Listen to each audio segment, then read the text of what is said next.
Okay, we're in Microsoft Word and we're going to look at how to rotate or flip a table. There are going to be two methods. The first is nice and quick and easy, but that will create a table that you can't edit once it's been rotated.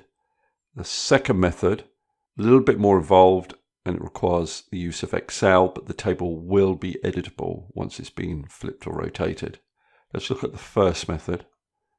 First method requires us to copy and paste the picture as an image. So I need to select the table first of all, click somewhere in the table, go up to this little control up here with the 4 arrows, click on it, selects the table, Control C to copy. Then probably what I'll do is I'll paste it onto a new page. And to do that, on the home tab of my ribbon, I've got a paste button with a little drop down menu at the bottom of it. And I'm going to paste as a picture.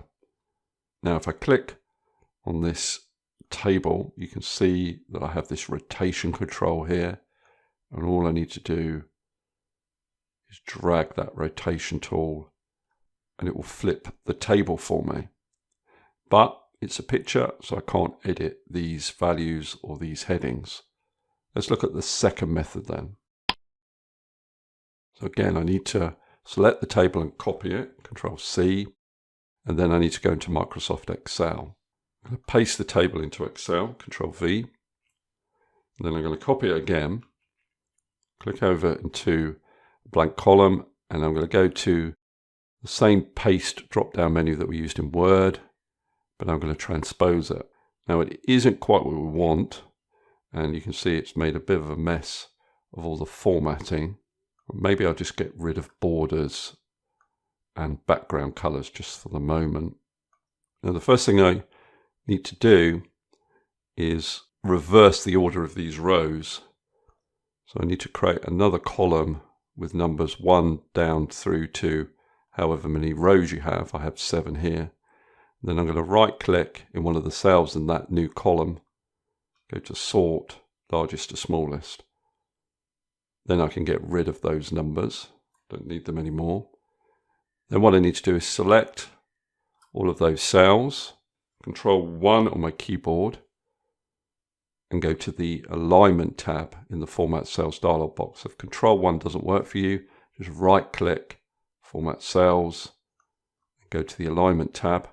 And what you need to do is drag this little dial up to the top here, click on OK. Then copy that table, so Control C, back into Word. So I'm in a blank Word document, Control V to paste. You can see we've got some spacing issues here.